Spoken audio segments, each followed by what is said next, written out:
Bonjour, je vous propose d'aborder aujourd'hui les signes astrologiques et les arcanes majeurs du tarot correspondants.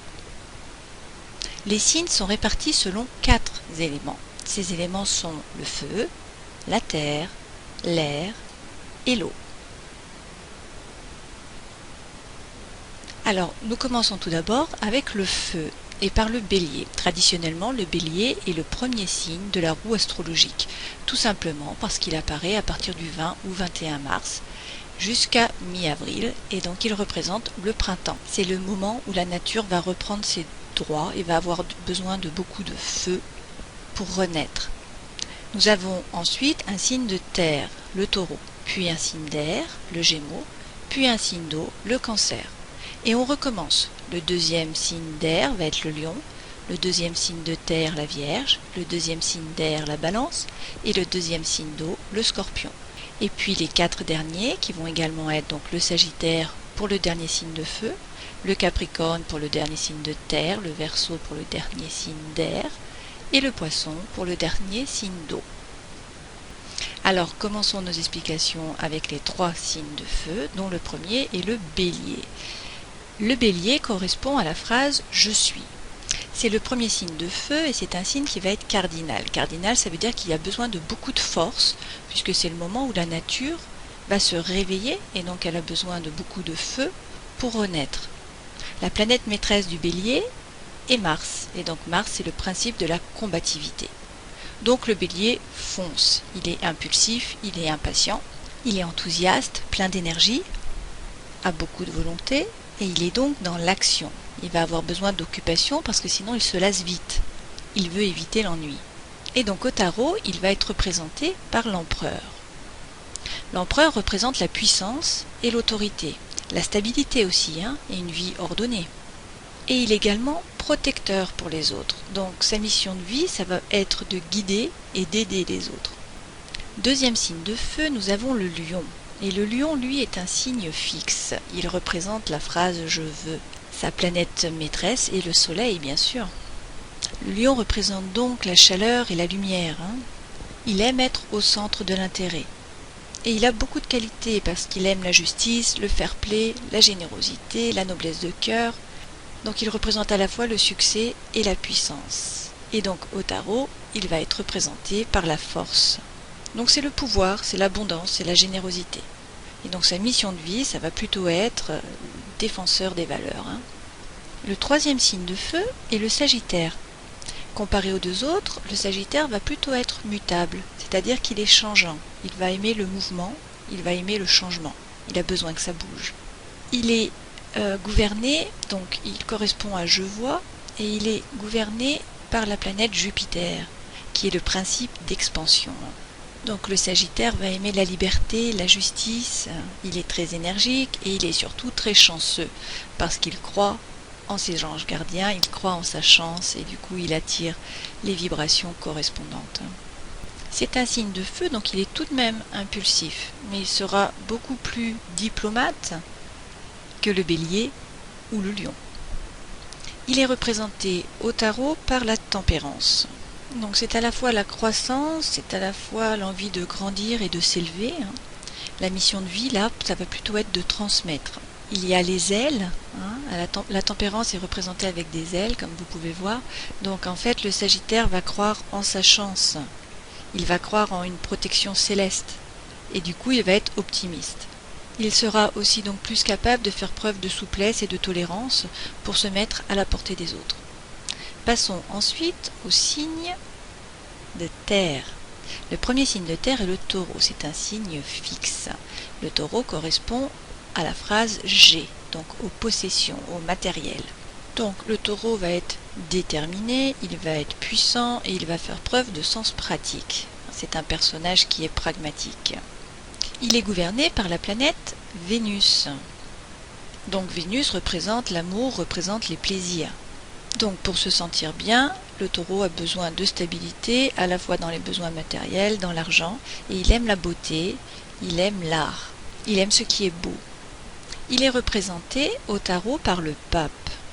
Le pape, c'est un peu l'amour universel. C'est la générosité, c'est donner et c'est partager.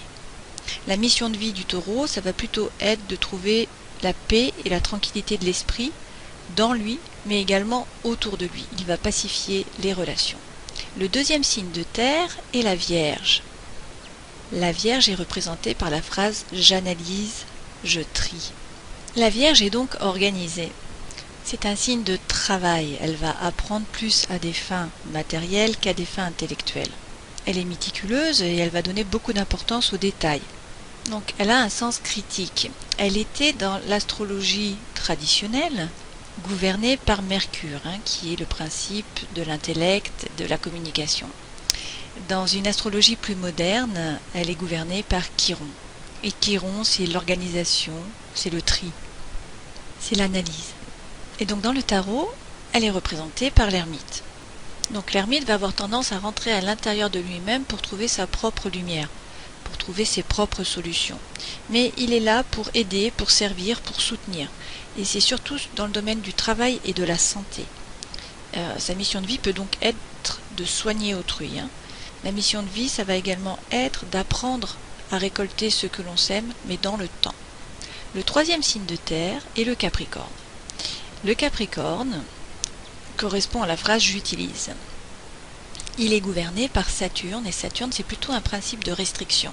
Donc le Capricorne est représenté par une chef de montagne qui va monter la montagne petit à petit, malgré les difficultés, mais qui va atteindre son objectif, qui va atteindre le haut de la montagne, même si cela prend très longtemps. Donc en fait, le Capricorne a beaucoup d'ambition et il est capable d'attendre très longtemps. Il se fixe un objectif et il l'atteindra, quoi qu'il lui en coûte. Il est représenté dans le tarot par le diable. Et là, ça représente le décider, diriger, monter vers les plus hauts sommets. C'est également sa mission de vie, ça va être d'allumer le feu sacré, le feu intérieur, de diffuser la chaleur. Parce que le Capricorne est très sage. Et peut-être qu'il ne s'écoute pas assez, qu'il n'allume pas assez son feu intérieur. Passons ensuite à l'air, et donc le premier signe d'air est le Gémeaux. Le Gémeaux est représenté par la phrase « je pense ». Et sa planète maîtresse est Mercure, donc l'intellect et la communication. Le Gémeaux est un signe mutable, vous voyez, c'est comme le Janus à deux visages. Donc il est changeant, il aime le mouvement, il aime les changements, il aime que ça bouge. Et il va être représenté au tarot par l'amoureux. L'amoureux, c'est souvent le choix. C'est donc apprendre à voler de ses propres ailes, parce que le Gémeaux aime la liberté. Donc c'est apprivoiser la liberté, s'émanciper. Sa mission de vie, ça va être réussir son émancipation. Le deuxième signe d'air est représenté par la Balance. La Balance est un signe cardinal. Donc sa phrase représente « j'équilibre ». La Balance a beaucoup de force, puisqu'il faut beaucoup de force au vent pour faire tomber les feuilles des arbres à la période de la Balance, donc en septembre. Elle est gouvernée par Vesta. Donc traditionnellement, la Balance était gouvernée par Vénus, je crois, et dans l'astrologie moderne, c'est Vesta. Donc Vesta, c'est l'harmonie. Donc la Balance va aimer le travail de groupe, mais aime rester indépendant. C'est un bon médiateur, un bon diplomate qui est doué pour la communication. Elle a besoin de stimulation mentale, de confiance aussi, et puis d'approbation. Alors, son signe, bien sûr, dans le tarot, est représenté par la justice. Donc c'est l'équilibre, c'est l'harmonie. Et donc sa mission de vie, ça va être de se regarder en face pour savoir qui l'on est vraiment. Le troisième signe d'air est représenté par le Verseau. Donc contrairement à ce qu'on pourrait croire, le Verseau n'est pas un signe d'eau, mais bien un signe d'air. Donc il représente la phrase « je sais » et sa planète maîtresse est Uranus. Uranus, c'est le principe de transformation. Donc le Verseau est le signe qui n'aime pas être seul. Pour lui, l'amitié est vraiment essentielle. Il fait preuve d'originalité, voire d'excentricité, il est déterminé, il est tenace, il a beaucoup d'imagination, puisque c'est un signe d'eau, il fait preuve d'inventivité, et puis il aime finalement être à contre-courant. Alors il est représenté par l'étoile dans le tarot, puisqu'en fait l'étoile verse également de l'eau. Donc ça signifie ouvrir la voie, montrer le chemin, c'est aussi la tranquillité et l'apaisement, la paix intérieure. Et c'est aller à contre-courant. Le Verseau est en général intéressé par la vie des autres, et il sera plutôt bon dans le social, dans les actions humanitaires ou caritatives. Passons ensuite au signe d'eau. Le premier signe d'eau est le Cancer. Le Cancer, c'est je sens. Et donc, il est gouverné par la Lune, le principe féminin. Le Cancer est un signe cardinal, parce qu'il faut beaucoup de force pour réussir à porter les bateaux. Le Cancer représente la première eau, l'eau du dessus en fait. Donc il y a beaucoup de force et en même temps beaucoup de sensibilité. Et une carapace pour se protéger. Donc le Cancer a le sens des responsabilités, mais il est parfois capable d'enfantillage et de faiblesse de cœur. Il peut être fluctuant et lunatique à cause de la Lune, mais il est également diplomate et tenace. La famille est très importante pour lui, la famille, les racines, le passé et puis également les enfants. Et donc il va être représenté par le chariot dans le tarot. Et donc le chariot est le seul personnage qui a une armure. Donc l'armure est une protection, mais il ne faut pas se cacher derrière en fait. L'objectif va être d'évoluer. C'est une protection pour évoluer. Et donc l'objectif c'est de se projeter pleinement, avec confiance dans l'avenir. Le deuxième signe d'eau est représenté par le scorpion. Le scorpion est un signe en fait des profondeurs.